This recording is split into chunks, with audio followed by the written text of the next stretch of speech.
Bernie Sanders. Abstract. Bernard Sanders, born September 8, 1941, is an American politician who has served as the junior United States Senator from Vermont since 2007 and as U.S. Representative for the state's at-large congressional district from 1991 to 2007. He is the longest-serving independent in U.S. congressional history, although he has a close relationship with the Democratic Party, having caucused with House and Senate Democrats for most of his congressional career. Sanders unsuccessfully sought the Democratic Party nomination for President of the United States in 2016 and 2020. An advocate of social democratic and progressive policies, Sanders is known for his opposition to economic inequality and neoliberalism on domestic policy. He supports labor rights, universal and single-payer health care, paid parental leave, tuition-free tertiary education, and an ambitious Green New Deal to create jobs addressing climate change.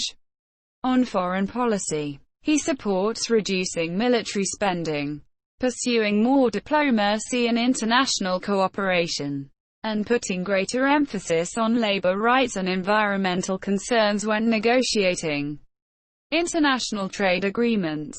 Sanders describes himself as a democratic socialist, supports workplace democracy, and has praised elements of the Nordic model.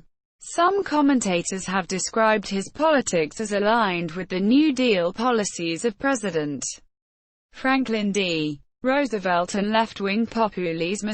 Sanders has been credited with influencing a leftward shift in the Democratic Party since his 2016 presidential campaign. Sanders attended Brooklyn College before graduating from the University of Chicago in 1964.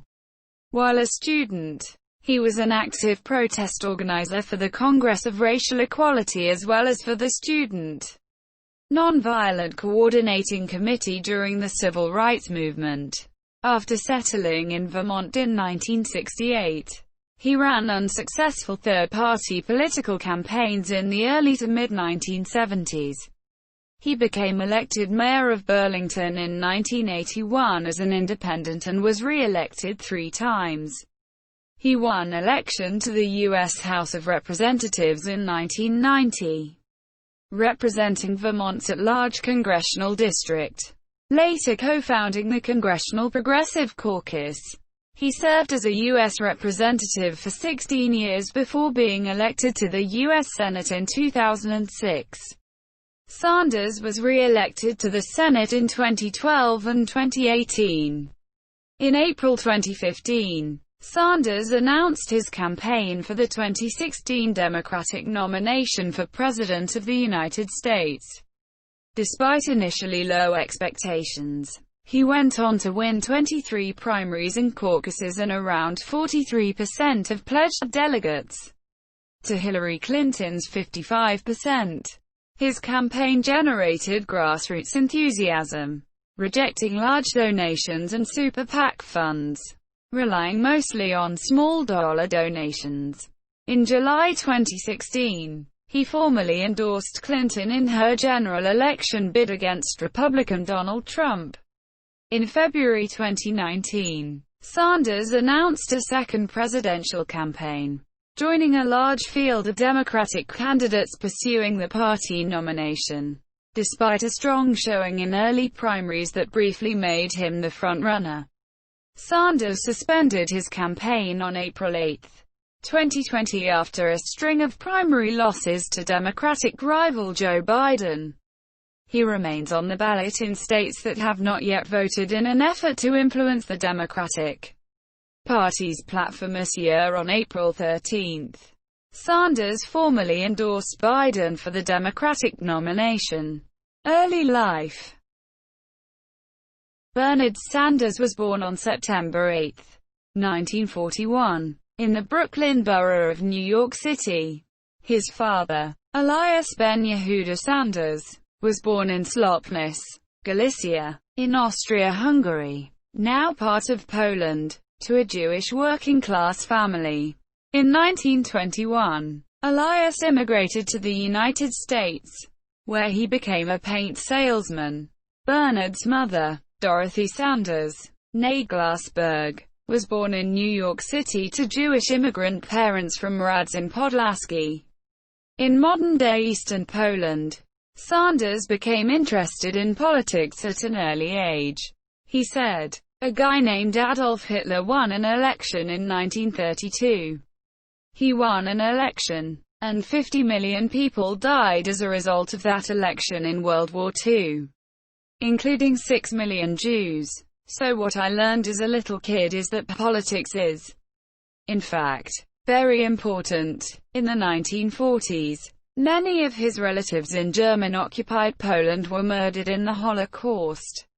Sanders lived in Midwood, Brooklyn. He attended elementary school at PS 197, where he won a borough championship on the basketball team. This year he attended Hebrew school in their afternoons, and celebrated his bar mitzvah in 1954.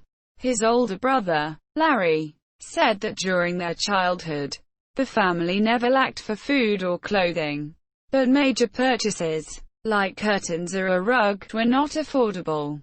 Sanders attended James Madison High School, where he was captain of the track team and took third place in the New York City indoor 1-mile race. In high school, he lost his first election, finishing last out of 3 candidates for the student body presidency. Not long after his high school graduation, his mother died at the age of 46. His father died a few years later in 1962, at the age of 57. Sanders studied at Brooklyn College for a year in 1959-1960 before transferring to the University of Chicago and graduating with a Bachelor of Arts degree in Political Science in 1964.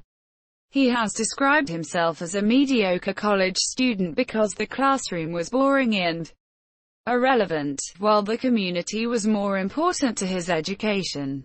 Early career. Sanders later described his time in Chicago as the major period of intellectual ferment in my life. While there, he joined the Young People's Socialist League, the youth affiliate of the Socialist Party of America, and was active in the civil rights movement as a student for the Congress of Racial Equality, CORE, and the Student Nonviolent Coordinating Committee, SNCC. Under his chairmanship, the university chapter of CORE merged with the university chapter of the SNCC. In January 1962, he went to a rally at the University of Chicago Administration Building to protest University President George Wells Beadle's segregated campus housing policy. At the protest, Sanders said, "We feel it is an intolerable situation when Negro and white students of the university cannot live together in university-owned apartments." He and 32 other students then entered the building and camped outside the president's office. After weeks of sit-ins, Beadle and the university formed a commission to investigate discrimination. After further protests, the University of Chicago ended racial segregation in private university housing in the summer of 1963. Joan Mahoney, a member of the University of Chicago CORE chapter at the time and a fellow participant in the sit-ins, described Sanders in a 2016 interview as a swell guy, a nice Jewish boy from Brooklyn, but he wasn't terribly charismatic. One of his strengths, though, was his ability to work with a wide group of people, even those he didn't agree with. He once spent a day putting up flyers protesting police brutality, only to notice later that Chicago police had shadowed him and taken them all down. He attended the 1963 March on Washington for Jobs and Freedom, where Martin Luther King Jr. gave the "I Have a Dream" speech.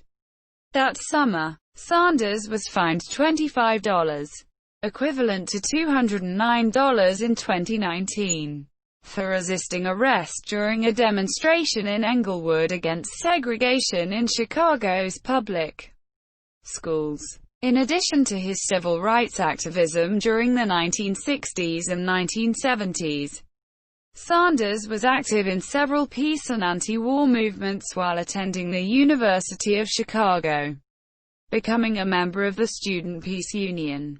He applied for conscientious objector status during the Vietnam War.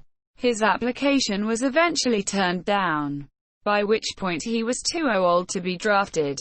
Although he opposed the war, Sanders never criticized those who fought in it, and he has long been a strong supporter of veterans' benefits. He also was briefly an organizer with the United Packing House Workers of America while in Chicago. He also worked on the re-election campaign of Leon Desprez, a prominent Chicago alderman who was opposed to Mayor Richard J. Daley's Democratic Party machine. Throughout his student years, Sanders read the works of many political authors, from Thomas Jefferson, Abraham Lincoln, and John Dewey to Karl Marx and Eric from Monsieur.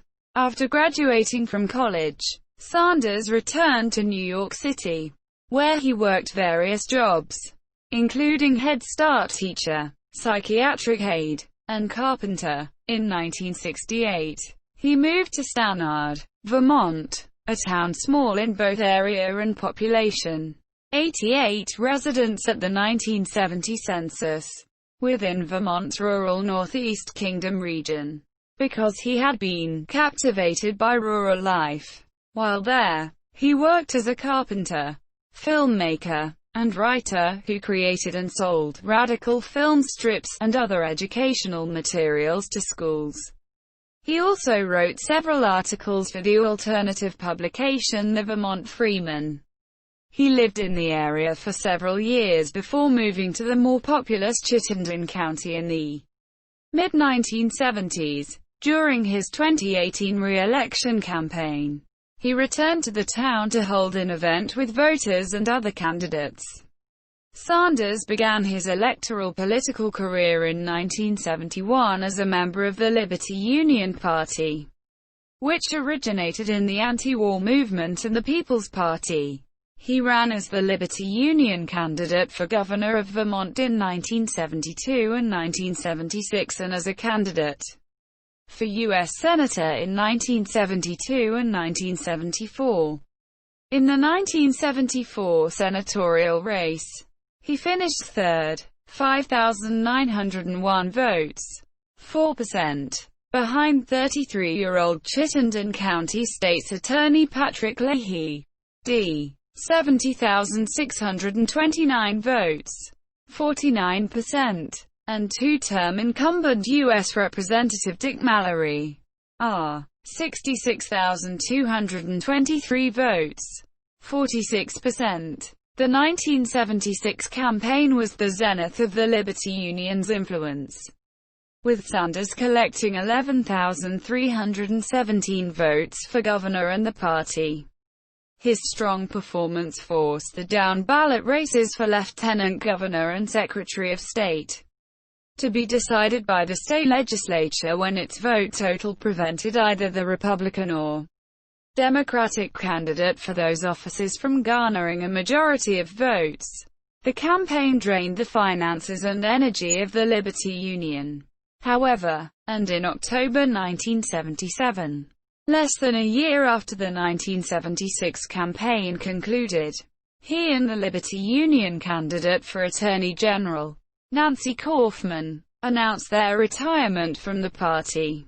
After his resignation from the Liberty Union Party in 1977, Sanders worked as a writer and as the director of the non-profit American People's Historical Society, APHS. While with the APHS, he produced a 30-minute documentary about American labor leader Eugene V. Debs, who ran for president 5 times as the Socialist Party candidate. mayor of Burlington, Vermont 1981 to 1989. Urged by his close friend and political confidant Richard Sugarman, Sanders ran for mayor of Burlington, Vermont. In 1980, at age 39, he ran against incumbent Democratic Mayor Gordy Paquette, a five-term mayor who had served as a member of the Burlington City Council for 13 years before that, building extensive community ties and a willingness to cooperate with Republican leaders in controlling appointments to various commissions. Republicans had found Paquette's run objectionable, but they failed to field a candidate in the March 1981 race against him, leaving Sanders as his principal opponent. Sanders's effort was further aided by Citizens Party candidate Greg Gummer's decision to exit the race so as not to split the progressive vote.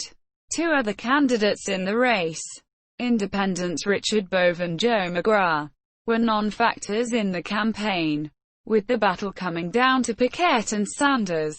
Sanders castigated the pro-development incumbent as an ally of prominent shopping center developer Antonio Pomelo, while Paquette warned of ruin for Burlington if Sanders were elected.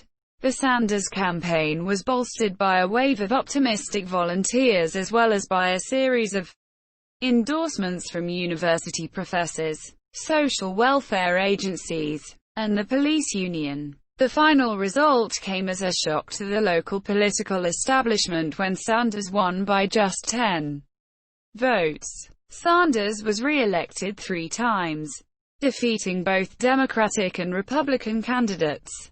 He received 53% of the vote in 1983 and 55% in 1985. In his final run for mayor in 1987, Sanders defeated Paul Lafayette, a Democrat endorsed by both major parties. In 1986, he unsuccessfully challenged incumbent Governor Madeleine Kunin, D. in her run for re-election.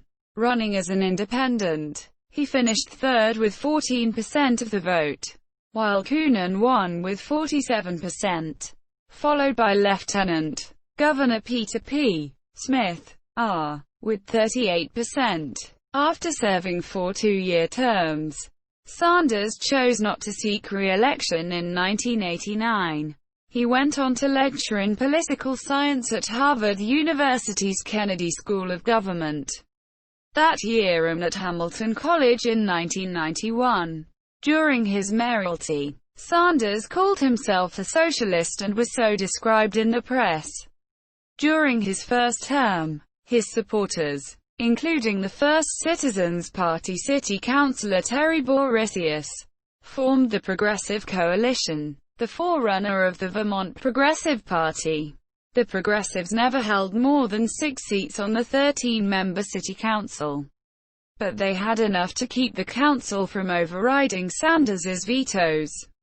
Under his leadership, Burlington balanced its city budget, attracted a minor league baseball team, the Vermont Reds, then the AA affiliate of the Cincinnati Reds, became the first U.S. city to fund community trust housing, and successfully sued the local cable television franchise, thereby winning reduced rates for customers. As mayor, Sanders also led extensive downtown revitalization projects. One of his primary achievements was improving Burlington's Lake Champlain waterfront. In 1981, he campaigned against the unpopular plans by Burlington developer Tony Pomelo to convert the then industrial waterfront property owned by the Central Vermont Railway into expensive condominiums, hotels, and offices.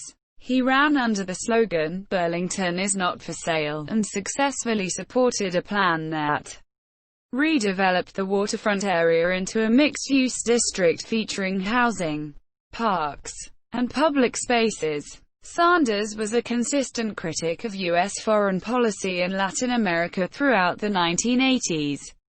In 1985, Burlington City Hall hosted a foreign policy speech by Noam Chomsky.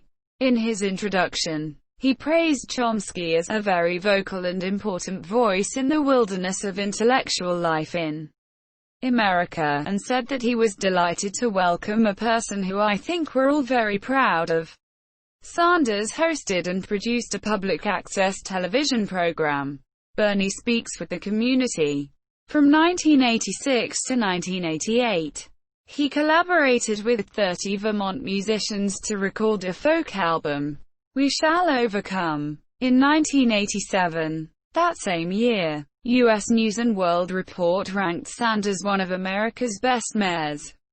As of 2013, Burlington was regarded as one of the most livable cities in the United States. U.S. House of Representatives, 1991 to 2007.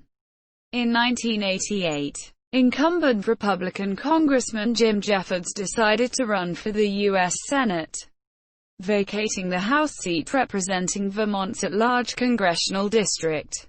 Former Lieutenant Governor Peter P. Smith, R. won the House election with a plurality, securing 41% of the vote. Sanders, who ran as an independent, placed second with 38% of the vote, while Democratic State Representative Paul N. Poirier placed third with 19%. 2 years later, he ran for the seat again and defeated Smith by a margin of 56% to 39%. Sanders was the first independent elected to the U.S. House of Representatives since Frazier Reams of Ohio, as well as the first socialist elected to the House in decades. He served as a representative from 1991 until he became a senator in 2007. Winning re-election by large margins except during the 1994 Republican Revolution, when he won by 3%, with 50% of the vote. During his first year in the House, Sanders often alienated allies and colleagues with his criticism of both political parties as working primarily on behalf of the wealthy. In 1991, he co-founded the Congressional Progressive Caucus, a group of mostly liberal Democrats that he chaired for its first 8 years, while still refusing to join the Democratic Party or caucus.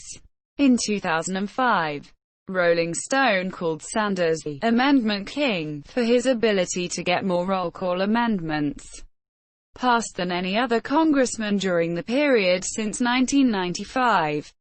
When Congress was entirely under Republican control. Being an independent allowed him to form coalitions across party lines. In 1999, Sanders voted and advocated against rolling back the Glass-Steagall legislation provisions that kept investment banks and commercial banks separate entities. He was a vocal critic of Federal Reserve Chair Alan Greenspan. In June 2003, during a question-and-answer discussion, Sanders told him he was concerned that Greenspan was way out of touch, and that you see your major function in your position as the need to represent the wealthy and large corporations concerned by high breast cancer rates in Vermont. On February 7, 1992, Sanders sponsored the Cancer Registries Amendment Act to establish cancer registries to collect data on cancer. Senator Patrick Leahy introduced a companion bill in the Senate on October 2, 1992. The Senate bill was passed by the House on October 6 and signed into law by President George H. W. Bush on October 24, 1992. In 1993, Sanders voted against the Brady Bill, which mandated federal background checks when buying guns and imposed a waiting period on firearm purchases in the United States. The bill passed by a vote of 238 to 187. He voted against the bill 4 more times in the 1990s. Explaining his Vermont constituents saw waiting period mandates as more appropriately a state than federal matter. Sanders did vote for other gun control measures. For example, in 1994, He voted for the Violent Crime Control and Law Enforcement Act because it included the Violence Against Women Act and the ban on certain assault weapons. He was nevertheless critical of the other parts of the bill, although he acknowledged that, clearly, there are some people in our society who are horribly violent, who are deeply sick and sociopathic, and clearly these people must be put behind bars in order to protect society from them. He maintained that governmental policies played a large part in dooming tens of millions of young people to a future of bitterness, misery, hopelessness, drugs, crime, and violence, and argued that the repressive policies introduced by the bill were not addressing the causes of violence, saying, "We can create meaningful jobs, rebuilding our society, or we can build more jails." Sanders has at times favored stronger law enforcement and sentencing. In 1996, he voted against a bill that would have prohibited police from purchasing tanks and armored carriers.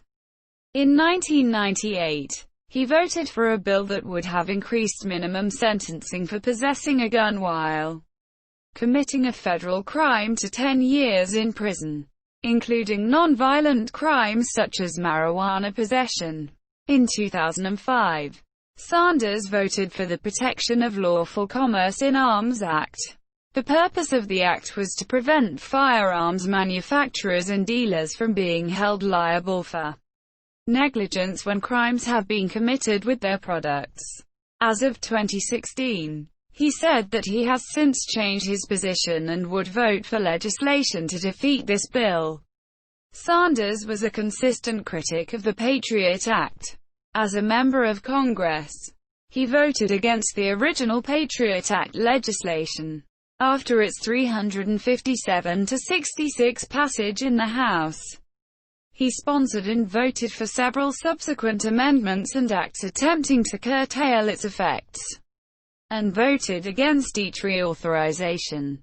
In June 2005, he proposed an amendment to limit Patriot Act provisions that allow the government to obtain individuals' library and book-buying records. The amendment passed the House by a bipartisan majority, but was removed on November 4 of that year in House-Senate negotiations and never became law. Sanders voted against the resolutions authorizing the use of force against Iraq in 1991 and 2002, and he opposed the 2003 invasion of Iraq. He voted for the 2001 authorization for use of military force against terrorists that has been cited as the legal justification for controversial military actions since the September 11 attacks. He voted for a non-binding resolution expressing support for troops at the outset of the invasion of Iraq, but gave a floor speech criticizing the partisan nature of the vote and the Bush administration's actions in the run-up to the war. Regarding the leak of CIA agent Valerie Plame's identity by a State Department official, he stated, "The revelation that the president authorized the release of classified information in order to discredit an Iraq war critic should tell every member of Congress at the time is now for a serious investigation of how we got into the war in Iraq and why Congress can no longer act as a rubber stamp for the president." In February 2005, Sanders introduced a bill that would have withdrawn the Permanent Normal Trade Relations (PNTR) status that had been extended to China in October 2000. He said to the House, "Anyone who takes an objective look at our trade policy with China must conclude that it is an absolute failure and needs to be fundamentally overhauled," citing the American jobs being lost to overseas competitors. His bill received 71 co-sponsors but was not sent to the floor for a vote. U.S. Senate 2007 – Sanders entered the race for the U.S. Senate on April 21, 2005, after Senator Jim Jeffords announced that he would not seek a fourth term as Chuck Schumer chairman of the Democratic Senatorial Campaign Committee, endorsed Sanders, a critical move as it meant that no Democrat running against him could expect to receive financial help from the party. He was also endorsed by Senate Minority Leader Harry Reid and Democratic National Committee chairman and former Vermont Governor Howard Dean. Dean said in May 2005 that he considered Sanders an ally who votes with the Democrats 98% of the time. Then-Senator Barack Obama also campaigned for him in Vermont in March 2006. Sanders entered into an agreement with the Democratic Party, much as he had as a congressman, to be listed in their primary but to decline the nomination should he win, which he did. In the most expensive political campaign in Vermont's history, he defeated businessman Rich Tarrant by an almost 2-to-1 margin. Many national media outlets projected Sanders as the winner just after the polls closed. Before any returns came in, he was re-elected in 2012 with 71% of the vote, and in 2018 with 67% of the vote. While a member of Congress, Sanders sponsored 15 concurrent resolutions and 15 Senate resolutions. Of those he co-sponsored, 218 became law. While he has consistently advocated for progressive causes, Politico wrote that he has rarely forged actual legislation or left a significant imprint on it. According to the New York Times, big legislation largely eludes Mr. Sanders because his ideas are usually far to the left of the majority of the Senate. Mr. Sanders has largely found ways to press his agenda through appending small provisions to the larger bills of others. During his time in the Senate, he had lower legislative effectiveness than the average senator, as measured by the number of sponsor bills that passed and successful amendments made. Nevertheless, he has sponsored over 500 amendments to bills, many of which became law.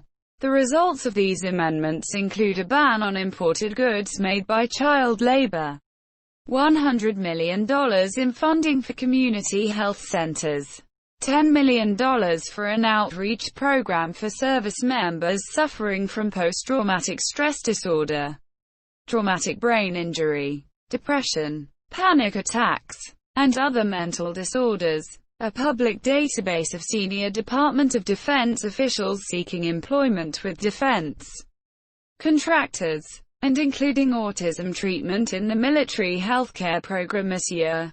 In 2008 and 2009, Sanders voted against the Troubled Asset Relief Program, TARP, also known as the Wall Street Bailout, a program to purchase toxic banking assets and provide loans to banks that were in free fall. On February 4, 2009, he sponsored an amendment to ensure that TARP funds would not displace U.S. workers. The amendment passed and was added to the American Recovery and Reinvestment Act of 2009. Among his proposed financial reforms is auditing the Federal Reserve, which would reduce its independence in monetary policy deliberations. Federal Reserve officials say that audit the Fed legislation would expose the Federal Reserve to undue political pressure from lawmakers who do not like its decisions. On December 10, 2010, Sanders delivered an 8.5-hour speech against the Tax Relief, Unemployment Insurance Reauthorization, and Job Creation Act of 2010, which proposed extending the Bush-era tax rates. He argued that the legislation would favor the wealthiest Americans. Enough is enough. How many homes can you own? He asked. Nevertheless, the bill passed the Senate with a strong majority and was signed into law a week later. In February 2011, Nation Books published the speech as The Speech, a historic filibuster on corporate greed and the declining VAR middle class, with authorial proceeds going to Vermont non-profit charitable organizations. In 2016, Sanders voted for the Federal Reserve Transparency Act, which included proposals for a reformed audit of the Federal Reserve System this year. On June 12, 2017, U.S. senators agreed to legislation imposing new sanctions on Russia and Iran. The bill was opposed only by Sanders and Republican Rand Paul. He supported the sanctions on Russia, but voted against the bill because he believed the sanctions could endanger the Iran nuclear deal. In 2018, Sanders sponsored a bill and was joined by Senators Chris Murphy, DCT, and Mike Lee, RUT, to invoke the 1973 War Powers Resolution to end U.S. support for the Saudi-led military intervention in Yemen, which has resulted in hundreds of thousands of civilian casualties and millions more suffering from starvation and disease. After the assassination of Jamal Khashoggi in October 2018, which was ordered by Saudi Arabian Crown Prince Mohammed bin Salman, according to multiple intelligence agencies, his bill attracted bipartisan co-sponsors and support, and the Senate passed it by a vote of 56 to 41. The bill passed the House in February 2019 by a 247 to 175 vote, and President Trump vetoed it in March, saying, "This resolution is an unnecessary, dangerous attempt to weaken my constitutional authorities, endangering the lives of American citizens and brave service members, both today and in the future." In mid-December 2009, Sanders successfully added a provision to the Affordable Care Act to fund $11 billion to community health centers, especially those in rural areas. The provision brought together Democrats on the left with Democrats from conservative rural areas, helping to secure the 60 votes needed for passage. On May 4, 2017, in response to the House vote to repeal and replace the Affordable Care Act, he predicted thousands of Americans would die from no longer having access to health care. PolitiFact rated his statement mostly true. In September 2017, Sanders, along with 15 Senate co-sponsors, submitted the Medicare for All bill, a single-payer healthcare plan. The bill covers vision and dental care. Unlike Medicare, some Republicans have called the bill Bernicare, and the latest Democratic push for socialized medicine and higher taxes. He responded that the Republican Party has no credibility on the issue of healthcare after voting for legislation that would take health insurance away from 32 million Americans under the Affordable Care Act. As chairman of the Senate's Subcommittee on Primary Health and Aging, Sanders has introduced legislation to reauthorize and strengthen the Older Americans Act, which supports Meals on Wheels and other programs for seniors. In 2007, Sanders helped kill a bill introducing comprehensive immigration reform, arguing that its guest worker program would depress wages for American workers. In 2010, he supported the DREAM Act, which would have provided a path to citizenship for undocumented immigrants who had been brought to the United States as minors. In 2013, he supported the Gang of Eight's comprehensive immigration reform bill after securing a $1.50 billion youth jobs program provision, which he argued would offset the harm of labor market competition with immigrants. In April 2017, Sanders introduced a bill that would raise the minimum wage for federal contract workers to $15 an hour, an increase over an earlier Democratic $12 an hour proposal. On May 9, 2018, he introduced the Workplace Democracy Act, a bill that would expand labor rights by making it easier for workers to join a union, ban right-to-work laws and some anti-union provisions of the Taft-Hartley Act, and outlaw some union-busting tactics. Announcing the legislation, he said, If we are serious about reducing income and wealth inequality and rebuilding the middle class, we have got to substantially increase the number of union jobs in this country. Sanders opposed the 2018 United States federal budget proposed by the Trump administration, calling it a budget for the billionaire class, for Wall Street, for corporate CEOs, and for the wealthiest people in this country. Nothing less than a massive transfer of wealth from working families, the elderly, children, the sick and the poor to the top 1%. After the November 2017 revelations from the Paradise Papers and a recent report from the Institute for Policy Studies which says just 3 people, Jeff Bezos, Bill Gates, and Warren Buffett, own more wealth than the bottom half of the U.S. population. Sanders stated that, "We must end global oligarchy, and that we need, in the United States and throughout the world, a tax system which is fair, progressive and transparent." On September 5, 2018, Sanders partnered with Ro Khanna to introduce the Stop Bad Employers by Zeroing Out Subsidies, Stop Bezos Act, which would require large corporations to pay for the food stamps and Medicaid benefits that their employees receive, relieving the burden on taxpayers. On June 9, 2014, Sanders sponsored the Veterans Access to Care Through Choice, Accountability, and Transparency Act of 2014 to reform the Department of Veterans Affairs in the wake of the Veterans Health Administration scandal of 2014. He worked with Senator John McCain, who co-sponsored the bill. His bill was incorporated into the House version of the bill, which passed both chambers on July 31, 2014, and was signed into law by President Barack Obama on August 7, 2014. On March 17, 2016, Sanders said he would support Merrick Garland's nomination to the Supreme Court, though he added, "There are some more progressive judges out there." He opposed Neil Gorsuch's nomination to the court, saying that Gorsuch had refused to answer legitimate questions.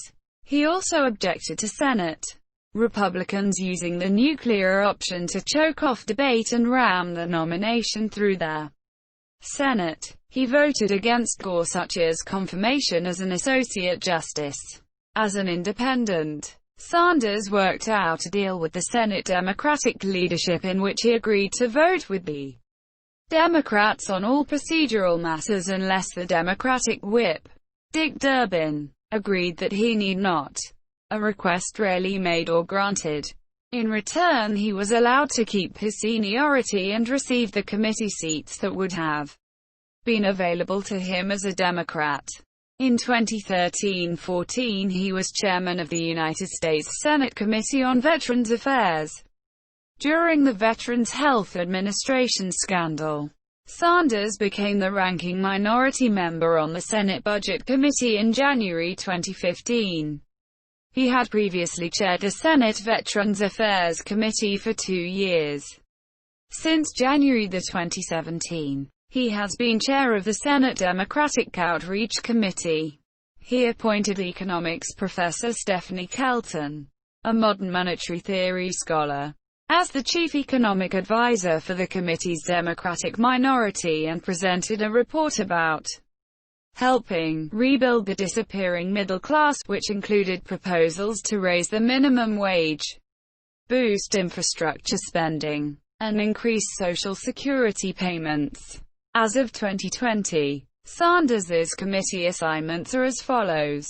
Sanders was only the third senator from Vermont to caucus with the Democrats, after Jeffords and Leahy. His caucusing with the Democrats gave them a 51-49 majority in the Senate during the 110th Congress.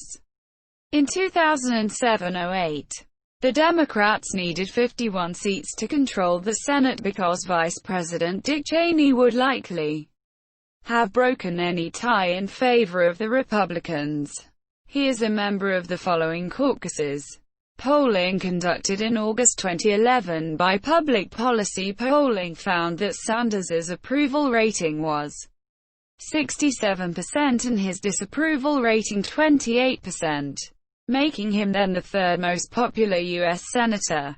Both the NAACP, National Association for the Advancement of Colored People, and the NHLA, National Hispanic Leadership Agenda, have given him 100% voting scores during his tenure in the Senate. In 2015, he was named one of the top 5 of the Forward 50.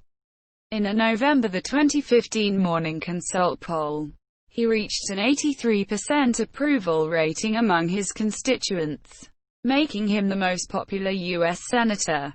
Fox News found him to have the highest net favorability at +28 points of any prominent politician included in its March 2017 poll.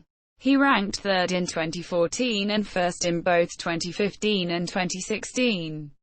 In April 2017, a nationwide Harvard-Harris poll found that Sanders had the highest favorability rating among the political figures included in the poll, a standing confirmed by subsequent polling. 2016 presidential campaign. During the 2012 Democratic presidential primaries, Sanders, dissatisfied with President Obama's attempts to trade Social Security cuts for tax hikes, reportedly considered running against him in the primaries. Sanders had previously suggested in 2011 that it was a good idea for someone to challenge Obama, and got so close to running a primary challenge that Senator Harry Reid had to intervene to stop him this year. In November 2013, Sanders suggested that Senator Elizabeth Warren could be president and that she might earn his backing if she ran. He added that if no progressive candidate ran, he might feel compelled to do so himself. In December 2014, Warren said she was not running. Sanders announced his intention to seek the Democratic Party's nomination for president on April 30, 2015, and his campaign was officially launched on May 26, 2015 in Burlington. In his announcement, Sanders said, "I don't believe that the men and women who defended American democracy fought to create a situation where billionaires own the political process, and made this a central idea throughout his campaign." Warren welcomed Sanders' entry into the race, saying, "I'm glad to see him get out there and give his version of what leadership in this country should be," but never endorsed him this year. Initially considered a long shot, Sanders won 23 primaries and caucuses and around 46% of pledged delegates to Hillary Clinton's 54%. His campaign was noted for its supporters' enthusiasm, as well as for rejecting large donations from corporations, the financial industry, and any associated super PAC. Some of the Democratic National Committee, DNC, emails leaked to the public in June and July 2016 showed that the committee leadership had favored Clinton over him and had worked to help Clinton win the nomination. On July 12, 2016, Sanders formally endorsed Clinton in her unsuccessful general election campaign against Republican Donald Trump. While urging his supporters to continue the political revolution his campaign had begun. Unlike the other major candidates, Sanders did not pursue funding through a super PAC or by wealthy donors, instead focusing on small dollar donations. His presidential campaign raised $1.5 million within 24 hours of his official announcement.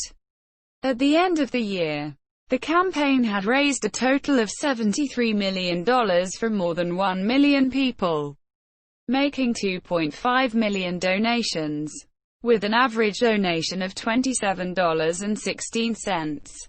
The campaign reached 3.25 million donations by the end of January 2016, raising $20 million in that month alone. Sanders used social media to help his campaign gain momentum. posting content to online platforms such as Twitter and Facebook and answering questions on Reddit. He gained a large grassroots organizational following online.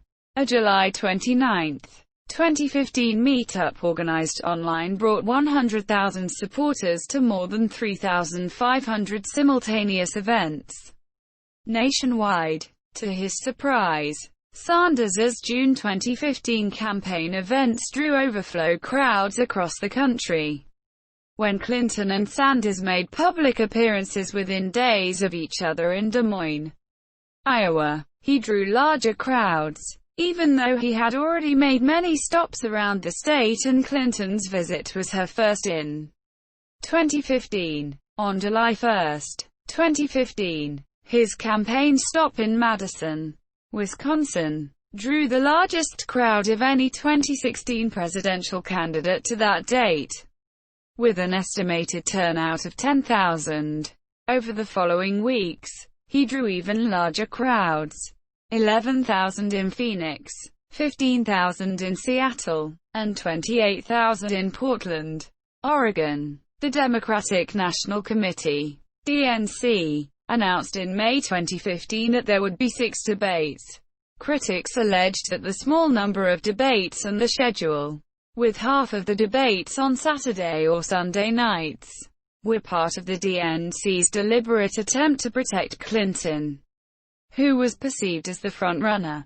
In February 2016, both the Clinton and Sanders campaigns agreed in principle to holding 4 more debates for a total of 10. Clinton dropped out of the 10th debate, scheduled to take place just before the California primary, citing a need to devote her time to making direct contact with California voters and preparing for the general election. Sanders expressed disappointment that Clinton canceled the debate before the largest and most important primary in the presidential nominating process.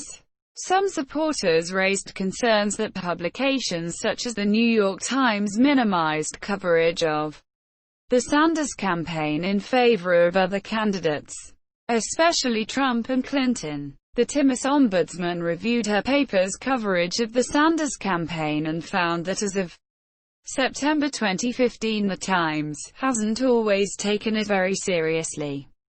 The tone of some stories is regrettably dismissive, even mocking at times. Some of that is focused on the candidate's age, appearance and style, rather than what he has to say. She also found that the Times's coverage of Sanders's campaign was much scantier than its coverage of Trump's, though Trump's was also initially considered a long shot at that time, with 63 articles covering the Trump campaign and 14 covering Sanders's. A December 2015 report found that the 3 major networks, CBS, NBC, and ABC, had spent 234 minutes reporting on Trump and 10 minutes on Sanders. Despite their similar polling results, the report noted that ABC World News Tonight had spent 81 minutes on Trump and less than 1 minute on Sanders during 2015. A study of media coverage in the 2016 election concluded that while Sanders received less coverage than his rival Hillary Clinton, the amount of coverage of Sanders during the election was largely consistent with his polling performance, except during 2015 when Sanders received coverage that far exceeded his standing in the polls. Studies concluded that the tone of media coverage of Sanders was more favorable than that of any other candidate, whereas his main opponent in the Democratic primary, Hillary Clinton, received the most negative coverage of any candidate. All 2016 candidates received vastly less media coverage than Donald Trump, and the Democratic primary received substantially less coverage than the Republican primary. Amy Goodman of Democracy Now! Noted that on March 15, Super Tuesday 3, the speeches of Trump, Clinton, Marco Rubio, and Ted Cruz were broadcast in full. Sanders was in Phoenix, Arizona, on that date. speaking to a rally larger than any of the others. Yet his speech was not mentioned, let alone broadcast. However, political scientist Rachel Byte-Kofer wrote in her 2018 book about the 2016 election that the Democratic primary was effectively over in terms of delegate count by mid-March 2016, but that the media promoted the narrative that the contest between Sanders and Clinton was heating up at that time. An NBC, Wall Street Journal poll conducted in May 2016 found Clinton and Trump, by then the presumptive Republican nominee, in a dead heat, but the same poll found that if Sanders were the Democratic nominee, 53% of voters would support him to 39% for Trump. Clinton and Trump were the least popular likely candidates ever polled, while Sanders received a 43% positive, 36% negative rating. Polls showed that Democratic voters older than 50 preferred Clinton by a large margin, but that those under 50 overwhelmingly favored Sanders. A 2017 analysis in Newsweek found that 12% of those who voted for Sanders in the Democratic primary voted for Trump in the general election, enough to swing the election in his favor. In July 2016, a leak of the Democratic National Committee's emails appeared to show DNC officials favoring Clinton over Sanders. Staff repeatedly discussed making his irreligious tendencies a potential campaign issue in southern states and questioned his party loyalty. DNC Chair Debbie Wasserman Schultz called his campaign manager an ass and a damn liar. Speaking with Jake Tapper on CNN, Sanders responded to the leak, saying, "It is an outrage and sad that you would have people in important positions in the DNC trying to undermine my campaign. It goes without saying. The function of the DNC is to represent all of the candidates, to be fair and even-minded. But again, we discussed this many months ago on this show. So what is revealed now is not a shock to me." After the final primary election, Clinton became the presumptive Democratic nominee. On July 12, Sanders formally endorsed Clinton. He said he would continue to work with the Democratic National Convention organizers to implement progressive positions. Sanders refused to formally concede before the convention. He spoke at the 2016 Democratic National Convention on July 25, during which he gave Clinton his full support. Some of his supporters attempted to protest Clinton's nomination and booed when Sanders called for party unity. He responded, "Our job is to do two things: to defeat Donald Trump and to elect Hillary Clinton. It is easy to boo, but it is harder to look your kids in the face if we are living under a Trump presidency." On November 8, in the general election, Sanders received almost 6% of the vote in Vermont, even though he was no longer a candidate. This was the highest share of a statewide presidential vote for a write-in draft campaign in American history. He also received more votes in Vermont than Gary Johnson, the Libertarian candidate, and Jill Stein, the Green candidate, combined. It was possible to vote for Sanders as a write-in candidate in 12 states, and exact totals of write-in votes for him were published in 3 of them: California, New Hampshire, and Vermont. In those 3 states, he received 111,850 write-in votes, about 15% of the write-in votes nationwide, and less than 1% of total nationwide vote. In November 2016, Sanders' book Our Revolution, A Future to Believe in was released. Upon its release, it was number 3 on the New York Times bestseller list. The audiobook later received a Grammy nomination for Best Spoken Word Album this year. In February 2017, he began webcasting The Bernie Sanders Show on Facebook live streaming. As of April 2, 2017, Guests had included William Barber, Josh Fox, Jane Mayer, and Bill Nye. Polls taken in 2017 found him to be the most popular politician in the United States. In February 2018, Special Counsel Robert Mueller's investigation into Russian interference in the 2016 U.S. elections concluded that Russians had communicated false information during the primary campaigns to help Sanders and Stein and harm Clinton. Sanders rejected the investigation's conclusion, saying that he had seen no evidence that Russians had helped his campaign. Furthermore, he blamed the Clinton campaign for not doing more to prevent Russian interference. He later said that his campaign had taken action to prevent Russian meddling in the election and that a campaign staffer had alerted the Clinton campaign. Politico noted that a Sanders campaign volunteer contacted a Political Action Committee (PAC) that supported the Clinton campaign to report suspicious activities, but that the Sanders campaign did not contact the Clinton campaign as such. In November 2018, the Sanders Institute and Yanis Varoufakis, co-founder of DiEM25, launched Progressive International, an international organization uniting progressive activists and organizations to mobilize people around the world to transform the global order and the institutions that shape it.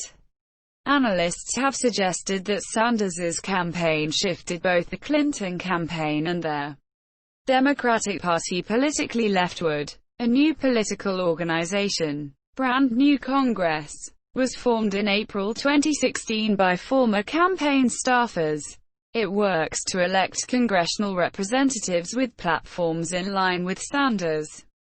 In August 2016, he formed Our Revolution, a political organization dedicated to educating voters about issues, getting people involved in the political process, and electing progressive candidates for local, state, and national office. Speaking on the PBS NewsHour about the upcoming 2018 elections and discussing the main principles of the two major parties, Susan Page described the Republican Party as Trump's party, and the Democratic Party as Bernie Sanders' party, saying that Sanders and his more progressive stance has really taken hold, noting the increasing acceptance of his national single-payer healthcare program, his $15 an hour minimum wage stance, free college tuition, and many of the other campaign platform issues he introduced. An April 2018 opinion article in The Week suggested, quietly but steadily, the Democratic Party is admitting that Sanders was right. In July 2016, a Slate article called The Democratic Platform Draft, a monument to his campaign, noting not only his call for a $15 minimum wage, but other campaign issues, such as Social Security expansion, a carbon tax, Wall Street reform, opposition to the death penalty, and a reasoned pathway for future legalization of marijuana. 2020 presidential campaign. On February 19, 2019, Sanders announced on Vermont Public Radio that he would seek the Democratic Party's nomination for President of the United States in the 2020 election.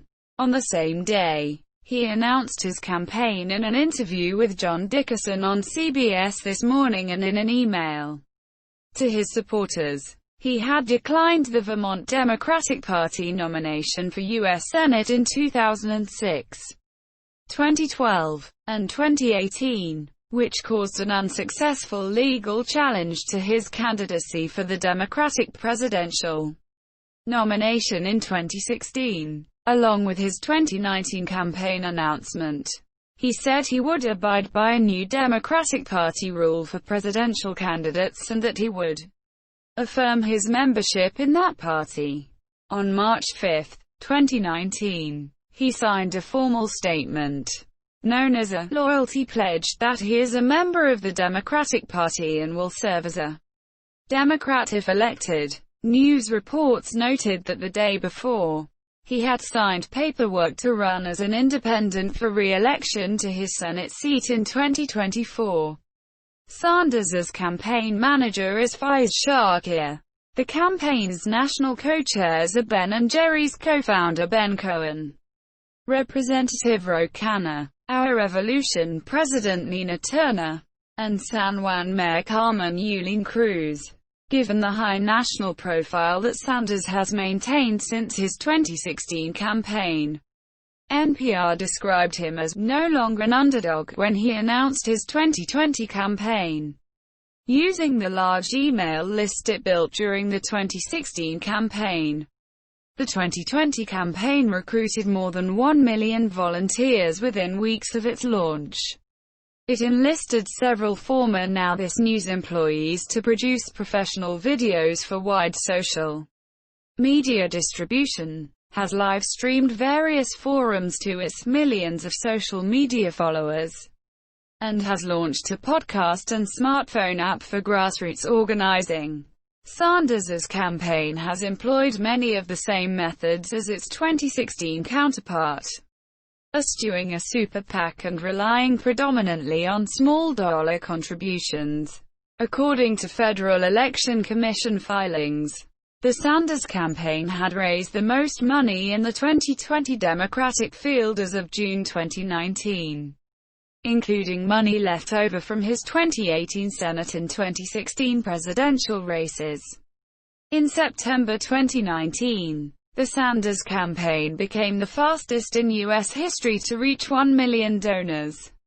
On October 1, 2019, the campaign announced it had raised $25.3 million in the year's third quarter, with an average donation of $18.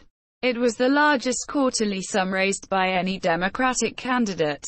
The campaign raised $34.5 million during the fourth quarter of 2019. Sanders steadily polled between 15 to 20% on most national surveys between May and September 2019, according to the Real Clear Politics average. This placed him in a decisive second place behind Joe Biden until Elizabeth Warren and Kamala Harris caught up in July. From mid-February 2020 to the start of March, Sanders polled in first place in the Democratic primary ahead of Joe Biden and was described by their press as the party's presidential frontrunner. According to a Real Clear Politics analysis, Sanders received the third most mentions on CNN, Fox News, and MSNBC between January and August 2019. Trailing only Joe Biden and Kamala Harris. Biden, however, received twice as many mentions as Sanders and Harris. Mentions of Sanders on ABC World News Tonight found him in second place, though also trailing Biden by a large margin. Online mentions reflect a slightly more balanced picture, with both Sanders and Elizabeth Warren running neck and neck with Biden. On April 6, 2019, Sanders participated in a Fox News town hall that attracted more than 2.55 million viewers. His decision to appear on Fox was controversial given the Democratic National Committee's decision not to allow Fox to host any of its debates. His appearance saw an increase of Fox News viewers by 24% overall and 40% in the 25 to 54-year-old demographic, surpassing the ratings of all other Democratic presidential candidate town halls that year. As of September 2019, the town hall had received more than 1.5 million views on YouTube.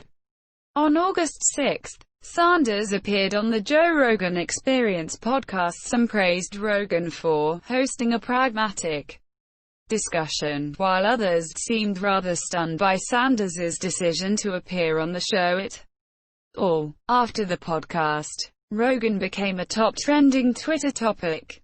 After interviewing him, Rogan said, "I am not right-wing. I've interviewed right-wing people. I am 100% left-wing. Bernie Sanders made a ton of sense to me and I would 100% vote for him this year. As of October 2019, the podcast had received more than 10 million views on YouTube. In December 2018, the Democratic National Committee, DNC, announced the preliminary schedule for 12 official DNC-sanctioned debates, set to begin in June 2019, with 6 in 2019 and the remaining 6 during the first 4 months of 2020. During the July and September debates, commentators described Sanders and Elizabeth Warren as having a non-aggression pact, staking out similar progressive positions in contrast to the more centrist candidates. In the October 15 debate, his first appearance since his heart attack, debate coach Todd Graham gave Sanders' performance his highest rating of all the candidates. CNN hosted the first 2020 debate in January with 6 candidates remaining. Co-moderator Abby Phillip questioned Sanders and Warren about an allegation Warren had made that he had privately told her that a woman could not defeat Donald Trump. Phillip asked Sanders, "Senator Sanders," CNN reported yesterday, and Senator Warren confirmed in a statement that in 2018 you told her that you did not believe that a woman could win the election. Why did you say that? Ignoring Sanders' strong denial, Phillip asked Warren, "What did you think when Bernie Sanders told you that a woman couldn't become president?" In an interview after the debate, Sanders called it ludicrous to believe that he would doubt a woman's ability to win the presidency, and noted that a woman already had won, saying, "After all, Hillary Clinton beat Donald Trump by 3 million votes in 2016. Sanders announced that he was suspending his campaign on April 8, 2020. He stated that he would remain on the ballot in the remaining states and continue to accumulate delegates with the goal of influencing the Democratic Party's platform this year. Political positions: Progressive era, repression and persecution, anti-war and civil rights movements. Contemporary. A self-described democratic socialist, Sanders is a progressive who admires the Nordic model of social democracy and has been a proponent of workplace democracy. He advocates for universal and single-payer healthcare, paid parental leave, as well as tuition-free tertiary education. He supports lowering the cost of drugs by reforming patent laws to allow cheaper generic versions to be sold in the U.S. He supported the Affordable Care Act, though he said it did not go far enough. In November 2015, he gave a speech at Georgetown University about his view of democratic socialism, including its place in the policies of Presidents Franklin D. Roosevelt and Lyndon B. Johnson. In defining what democratic socialism means to him, Sanders said, "I don't believe government should take over the grocery store down the street or own the means of production, but I do believe that the middle class and the working families who produce the wealth of America deserve a decent standard of living and that their incomes should go up, not down. I do believe in private companies that thrive and invest and grow in America. Companies that create jobs here, rather than companies that are shutting down in America and increasing their profits by exploiting low-wage labor abroad." Based on his positions and votes throughout his career, many commentators consider his political platform based on tax-funded social benefits and not on social ownership of the means of production. Some have described Sanders' political philosophy as welfarism or social democracy, but not democratic socialism, defined as an attempt to create a property-free socialist society. Some members of various U.S. socialist parties and organizations have said that Sanders is a reformer of capitalism, not a socialist. Others distinguish among socialism, social democracy, and democratic socialism. and describe his philosophy as extending from such existing liberal programs in the U.S. as Social Security and Medicare, and more consistent with the social democracy found in much of Europe, especially the Nordic countries. Noam Chomsky and Thomas Frank have described Sanders as a New Dealer. Other observers, such as Lane Kenworthy and Bhaskar Sunkara, suggest that his views are more closely related to those of Social Democrats. Sanders views global warming as a serious problem, and advocates bold action to reverse its effects. He calls for substantial investment in infrastructure, with energy efficiency, sustainability, and job creation as prominent goals. He considers climate change the greatest threat to national security. He said that family planning can help fight climate change. He opposed the construction of the Dakota Access Pipeline on the grounds that, like the Keystone XL pipeline, it will have a significant impact on our climate. In 2019, he announced his support for Green New Deal legislation, and joined Representatives Alexandria Ocasio-Cortez and Earl Blumenauer in proposing legislation that would declare climate change a national and international emergency. Sanders focuses on economic issues such as income and wealth inequality, poverty, raising the minimum wage, universal health care, canceling all student debt, making public colleges and universities tuition-free by taxing financial transactions, and expanding Social Security benefits by eliminating the cap on the payroll tax on all incomes above $250,000. He has become a prominent supporter of laws requiring companies to give their workers parental leave, sick leave, and vacation time, noting that such laws have been adopted by nearly all other developed countries. He also supports legislation that would make it easier for workers to join or form a trade union. He was against the Troubled Asset Relief Program, and has called for comprehensive financial reforms, such as breaking up too-big-to-fail financial institutions, restoring Glass-Steagall legislation, reforming the Federal Reserve Bank, and allowing the post office to offer basic financial services in economically marginalized communities, believing greater emphasis is needed on labor rights and environmental concerns when negotiating international trade agreements. Sanders voted against and has long spoken against NAFTA, CAFTA, and PNTR with China. He has called them a disaster for the American worker, saying that they have resulted in American corporations moving abroad. He also opposes the Trans-Pacific Partnership, which he says was written by corporate America and the pharmaceutical industry and Wall Street.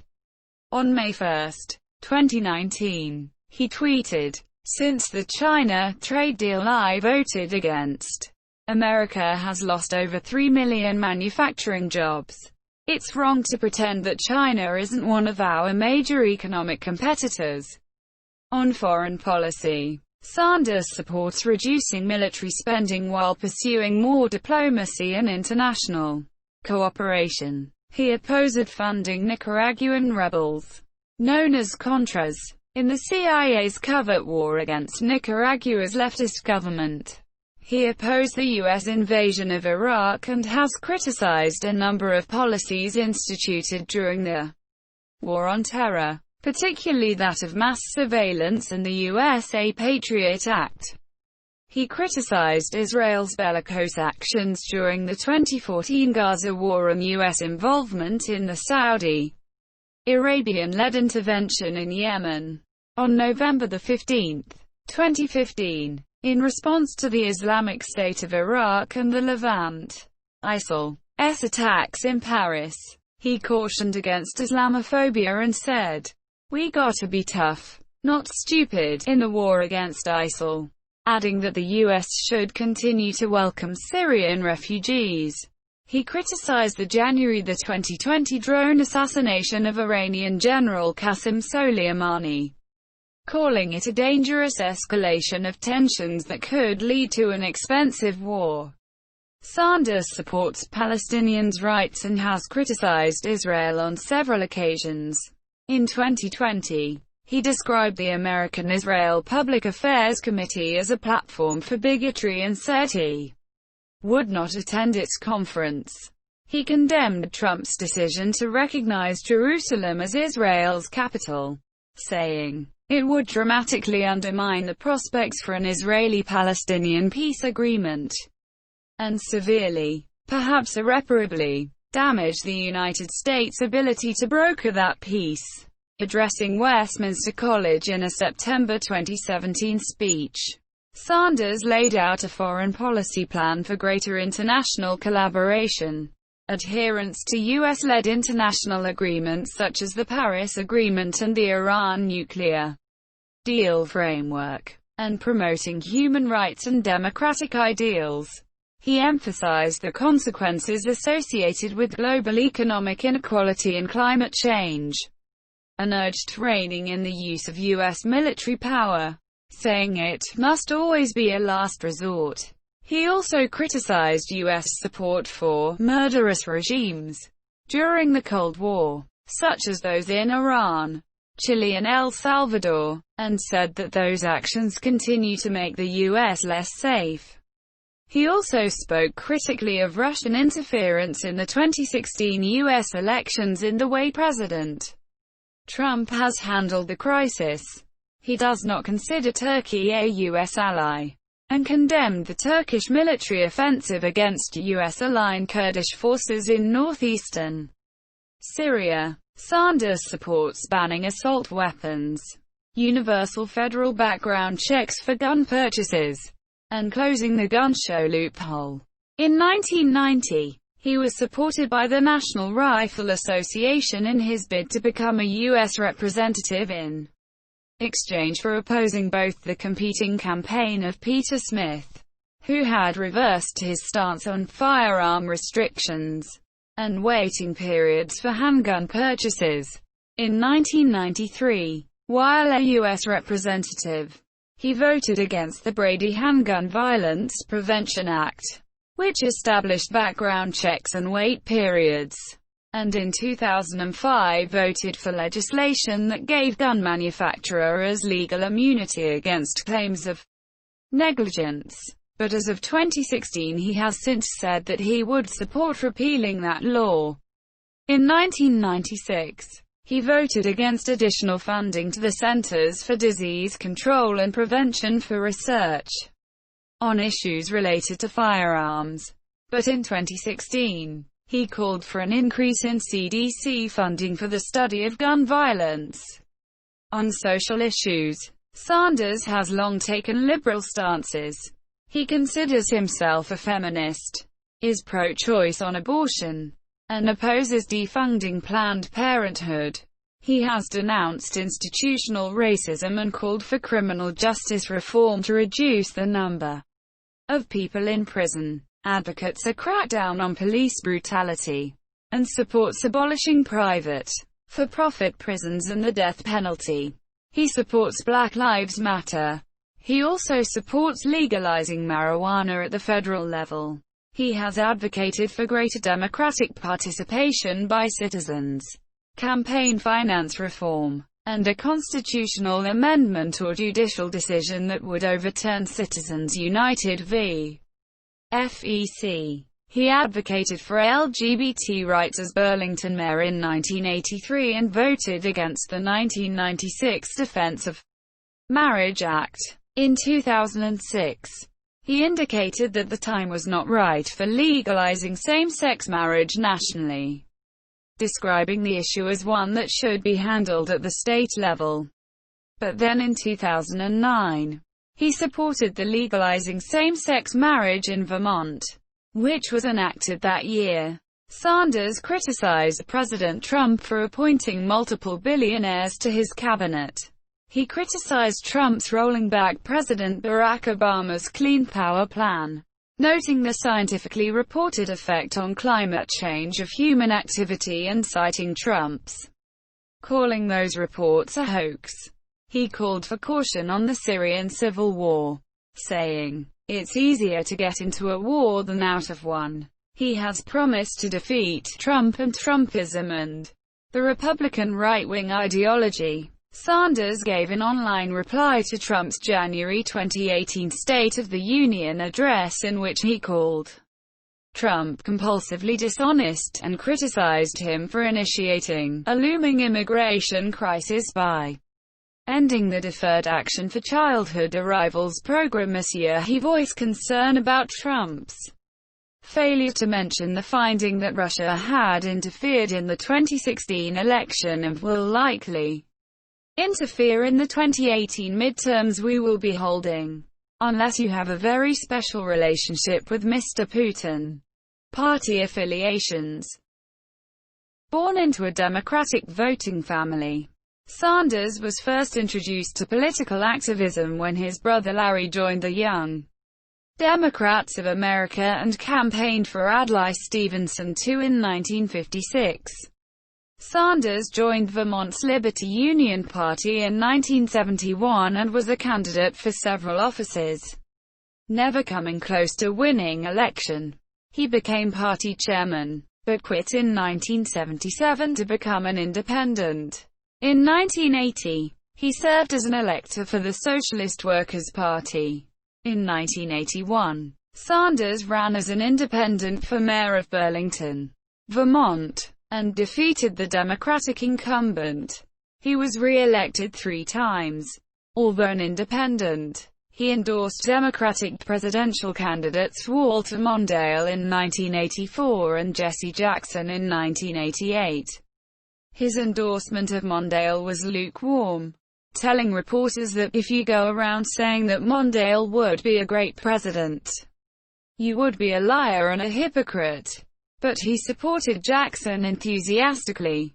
The Washington Post reported that the Jackson campaign helped inspire Sanders to work more closely with the Democratic Party. Sanders first ran for the U.S. House of Representatives in 1988 and for the U.S. Senate in 2006, each time adopting a strategy of winning the Democratic Party primary, thereby eliminating Democratic challengers, and then running as an independent in the general election.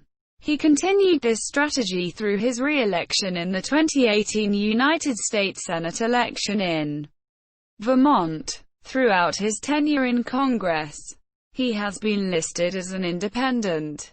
He caucused with Democrats in the House while refusing to join the party, and continues to caucus with Democrats in the Senate.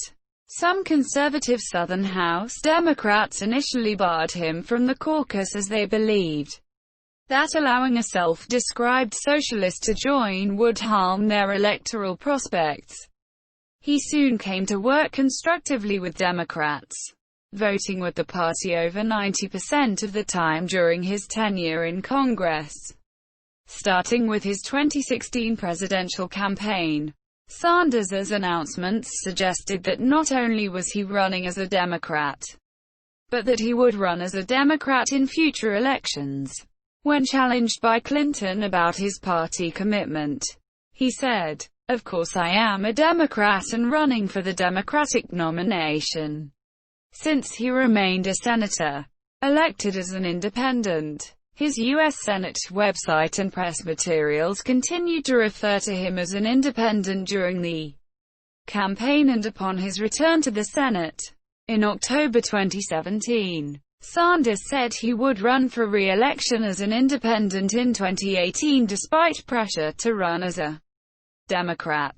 His party status became ambiguous again in March 2019 when he signed a formal loyalty pledge to the Democratic Party stating that he was a member of the party and would serve as a Democrat if elected president. He signed the pledge the day after he signed paperwork to run as an independent for re-election to the Senate in 2024. After Trump's victory in the 2016 elections, Sanders suggested the Democratic Party undergo a series of reforms and that it break loose from its corporate establishment ties and, once again, become a grassroots party of working people, the elderly and the poor. He drew parallels between his campaign and that of the Labour Party in the 2017 UK general election. He wrote in the New York Times that the British elections should be a lesson for the Democratic Party, and urged the Democrats to stop holding on to an overly cautious centrist ideology, arguing that momentum shifted to Labour after it released a very progressive manifesto that generated much enthusiasm among young people and workers. He had earlier praised Jeremy Corbyn's stance on class issues. Personal life. In 1963, Sanders and Deborah Sheeling Messing, whom he met in college, volunteered for several months on the Israeli kibbutz Sha'ar HaMachar. They married in 1964 and bought a summer home in Vermont. They had no children and divorced in 1966. His son, and only biological child, Levi Sanders, was born in 1969 to then-girlfriend Susan Campbell Mott. On May 28, 1988, Sanders married Jane O'Meara Driscoll, née Mary Jane O'Meara, who later became president of Burlington College, in Burlington, Vermont. The day after their wedding, the couple visited the Soviet Union as part of an official delegation in his capacity as mayor. They own a row house in Capitol Hill, a house in Burlington's new North End neighborhood, and a lakefront summer home in North Hero. He considers Jane's 3 children: Day Driscoll, born 1975, Karina Driscoll, born 1974, and Heather Titus, née Driscoll, 1971, to be his own. He also has 7 grandchildren, 3, including 1 who was adopted through his son Levi and 4 through his stepchildren. Sanders's elder brother, Larry, lives in England. He was a Green Party county councillor, representing the East Oxford division on Oxfordshire County Council, until he retired from the council in 2013. Larry ran as a Green Party candidate for Oxford West and Abingdon in the 2015 British general election and came in 5th. Bernie Sanders told CNN, "I owe my brother an enormous amount. It was my brother who actually introduced me to a lot of my ideas." On October 1, 2019, Sanders was hospitalized after experiencing chest pains at a campaign event in Las Vegas. His campaign announced the next day that a blockage had been found in one coronary artery and 2 stents inserted. Scheduled campaign events and appearances were cancelled until further notice.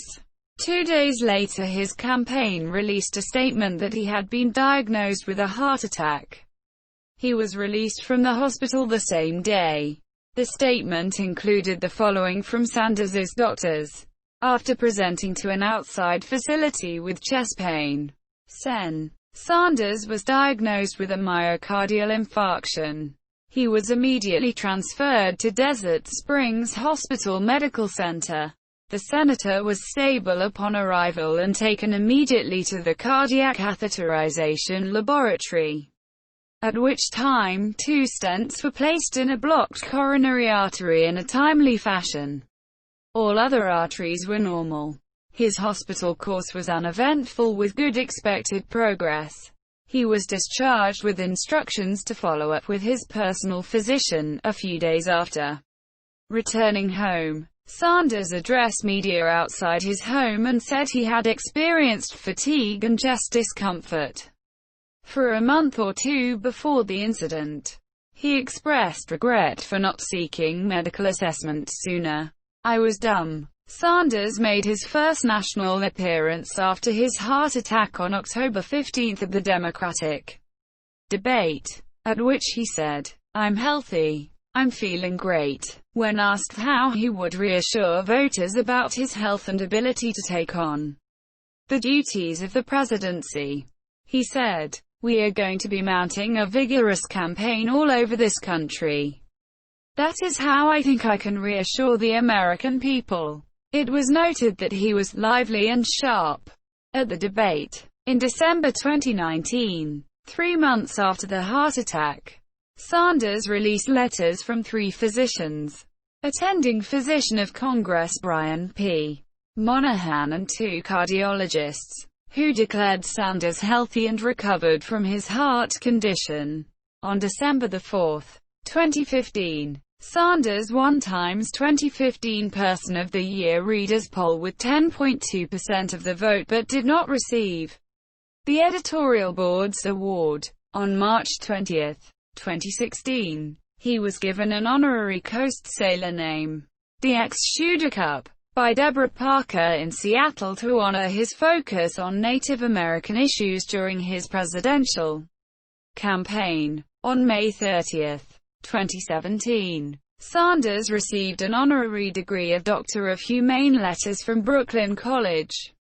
In December 1987, during his tenure as mayor of Burlington, Sanders recorded a folk album, We Shall Overcome, with 30 Vermont musicians. As he was not a skilled singer, he performed his vocals in a talking blues style. He appeared in a cameo role in the 1988 comedy-drama film Sweetheart's Dance, playing a man who distributes candy to young trick-or-treaters.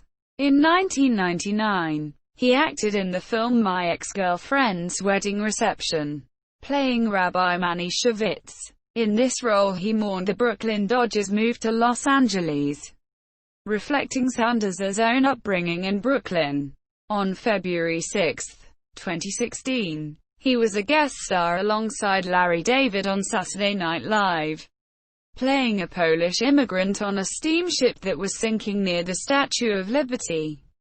As Sanders described his upbringing as an American Jew in a 2016 speech, his father generally attended synagogue only on Yom Kippur.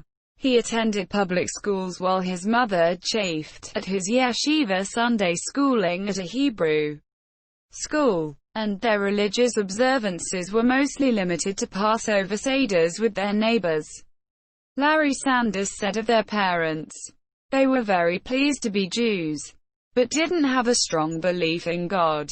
Bernie had a bar mitzvah at the historic Kingsway Jewish Center in Midwood, Brooklyn, where he grew up. In 1963, in cooperation with the labor Zionist youth movement Hashomer Hatzair, Sanders and his first wife volunteered at Sha'ar HaAmakim, a kibbutz in northern Israel.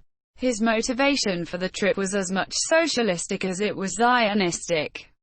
As mayor of Burlington, Sanders allowed a Chabad public menorah to be placed at City Hall, an action the ACLU contested. He publicly inaugurated the Hanukkah menorah and performed the Jewish religious ritual of blessing Hanukkah candles. His early and strong support played a significant role in the now widespread public menorah celebrations around the globe. When asked about his Jewish heritage, Sanders has said that he is proud to be Jewish. Sanders rarely speaks about religion. He describes himself as not particularly religious, and not actively involved with organized religion. A press package issued by his office states his religion as Jewish. He has said he believes in God, but not necessarily in a traditional way. "I think everyone believes in God in their own ways," he said. "To me, it means that all of us are connected. All of life is connected, and that we are all tied together." In October 2015, on the late-night talk show Jimmy Kimmel Live, Kimmel asked him, "You say you are culturally Jewish and you don't feel religious. Do you believe in God, and do you think that's important to the people of the United States?" Sanders replied, "I am who I am. And what I believe in and what my spirituality is about is that we're all in this together. That I think it is not a good thing to believe as human beings we can turn our backs on their suffering of other people. And this is not Judaism. This is what Pope Francis is talking about. That we can't just worship billionaires and the making of more and more money. Life is more than that." In 2016, He disclosed that he had very strong religious and spiritual feelings, adding, "My spirituality is that we are all in this together and that when children go hungry, when veterans sleep out on the street, it impacts me." Sanders does not regularly attend synagogue, and he does not refrain from working on Rosh Hashanah, as observant Jews do. He has attended Yahrzeit observances in memory of the deceased, for the father of a friend, and in 2015 attended a Tashlich, an atonement ceremony, with the mayor of Lynchburg on the afternoon of Rosh Hashanah. According to his close friend Richard Sugarman, a professor of religious studies at the University of Vermont, Sanders's Jewish identity is certainly more ethnic and cultural than religious. Deborah Moore, a Judaic scholar at the University of Michigan, has said that Sanders has a particular type of ethnic Jewishness that is out of style these days among American Jews. His wife is Roman Catholic, and he has often expressed admiration for Pope Francis, saying that the leader of the Catholic Church is raising profound issues. It is important that we listen to what he has said. He has said he feels very close to Francis's economic teachings, describing him as incredibly smart and brave. In April 2016, he accepted an invitation from Marcelo Sanchez Sorondo, an aide close to Francis, to speak at a Vatican conference on economic and environmental issues. While at the Vatican, he met briefly with Francis. External links. These candidates are constitutionally ineligible to serve as president or vice president.